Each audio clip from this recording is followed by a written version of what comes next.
Olá, tudo bem com você?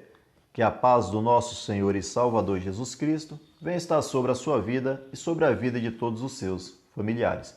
Eu quero deixar uma mensagem para a nossa meditação neste momento, onde se encontra lá no Antigo Testamento, segundo as Reis, capítulo de número 4, verso 2 e 3, que diz assim: Respondeu-lhe Eliseu: Que te hei de fazer?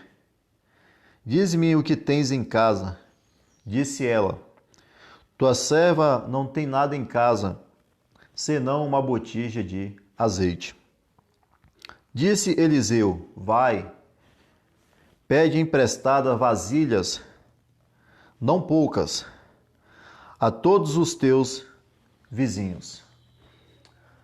Irmãos, nós podemos observar aqui uma palavra bastante interessante, onde nos menciona lá no versículo 1 que essa mulher ela havia perdido seu esposo havia falecido e ele tinha dívida. Porém, um determinado dia o credor ele veio atrás de receber o valor da dívida com aquela mulher. Dívida essa deixada pelo seu esposo.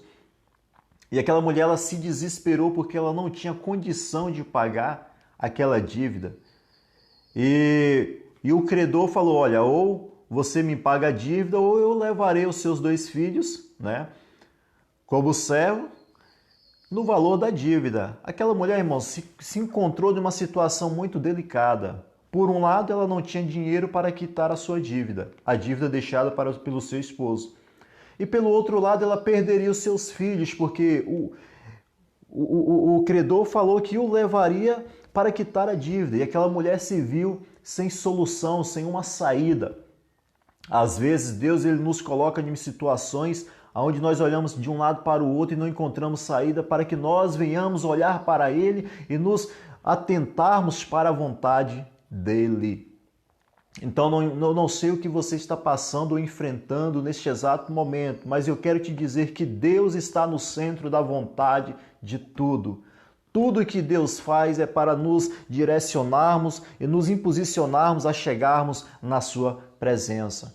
E aquela mulher, ela se lembra que o seu marido era um servo de Deus e que servia o profeta. E ela vai até o profeta, o homem de Deus, e ela diz: olha, o meu marido era servo do Senhor e ela servia ao Senhor. Porém, ele morreu e deixou uma dívida. E o credor veio e eu não tenho condição de pagar esta dívida. E ele quer levar os meus filhos. E o profeta olha para ela e diz, faz uma pergunta: o que queres que eu te faça? Né? O que te hei de fazer? E ele olha para ela e diz: o que tu tens? E ela diz: olha, a tua serva não tem nada em casa a não ser uma botija de azeite. É do nada, irmãos, que nós temos que Deus, né? Ele traz coisas grandes, é de coisas pequenas que Deus traz coisas grandes, é daquilo que nós achamos insignificante que Deus faz saber, né, que há algo muito importante. E aquela mulher menciona que ela tem em casa uma pequena botija de azeite, e o profeta diz, o homem de Deus diz para ela: olha, vai, pede todos os teus vizinhos vasilhas emprestadas, vasilhas não poucas, mas muitas. E aquela mulher vai e busca, né, manda os seus filhos buscar vasilhas. Algo muito interessante que nós vemos aqui: se aquela mulher não tivesse em comunhão com seus vizinhos, não tivesse em harmonia com seus vizinhos, será que ela ia conseguir vasilhas? Então é necessário que nós venhamos estar em harmonia e em comunhão com todos. E os seus filhos saem e buscam vasilhas. E ela, seguindo a orientação do profeta, ela entra na sua casa, fecha a porta e começa a derramar o azeite sobre as vasilhas. E nos diz a palavra de Deus, né, que ela começa a deitar o azeite e aquelas vasilhas começam a ser cheias, e ela vai colocando de lado uma vasilha, traz mais outra vasilha, e as vasilhas vão sendo cheias, até que não tem mais nenhuma vazia. Então, todos os recipientes, melhor dizendo, todos os recipientes que aquela mulher tinha foram cheios. Aí ela faz saber ao profeta: olha, as vasilhas estão todas cheias. O que hei de fazer agora? Ao reconhecimento, ela reconheceu, ela poderia simplesmente pegar aquele azeite e vender, mas não, houve o reconhecimento. E ela chegou até o homem de Deus e foi saber dele o que ela havia de fazer. E ele diz: olha, pega todo aquele azeite, vende, pague a sua dívida e viverá com o que sobrar ou sobejar, né, daquele azeite. Eu quero liberar uma palavra para você neste exato momento.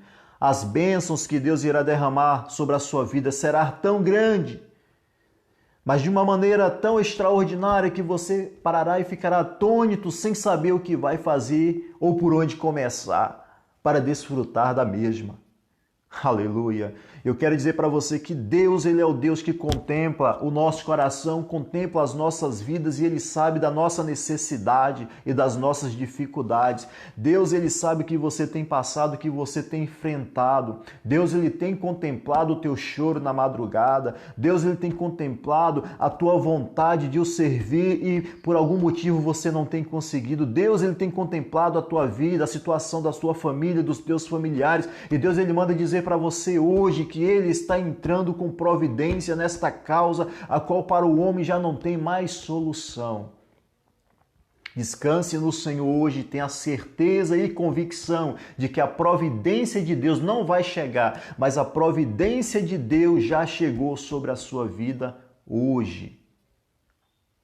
A sua casa não será mais casa de desprezo, não será mais casa de desonra. A sua casa, a partir desse exato momento, será casa de honra, será casa de bênção. A prosperidade de Deus chegará sobre a sua casa hoje. Que Deus, Ele vem estar abençoando a sua família, que Deus, Ele vem estar abençoando as suas finanças, que Deus, Ele vem estar abençoando o seu interior. E que o Espírito Santo de Deus venha estar assim habitando sobre a sua vida e que você venha trilhar novos caminhos na presença de Deus. E faz saber a palavra de Deus que aquela mulher pagou a sua dívida, né? Se livrou daquele problema qual estava a constrangendo, colocando em situação constrangedora. Teve os seus filhos em paz ao seu lado. Reconheceu a grandeza de Deus e viveu a sua vida tranquilamente. Eu quero dizer para você que Deus, Ele é o Deus que contempla os nossos corações e Ele sabe as nossas necessidades. Então, fale com a pessoa certa. Não anda falando da sua vida para todo mundo, nem todo mundo tem possibilidade de te ajudar. Fala para a pessoa certa. Né? Talvez se você não tem recurso financeiro, procure um homem de Deus, uma mulher de Deus. Né? Pede orientação, peça oração. A palavra de Deus nos diz que a oração dos justos faz muito em seus efeitos. Então, que Deus assim esteja abençoando a sua vida. Fique com esta palavra. Que a paz do Espírito Santo venha estar sobre ti e que as providências dos céus venham estar sobre a sua vida. Que Deus assim esteja te abençoando, que Deus esteja abençoando a sua família e que a prosperidade do Senhor venha estar sobre a sua vida. Fique com esta palavra e até a próxima.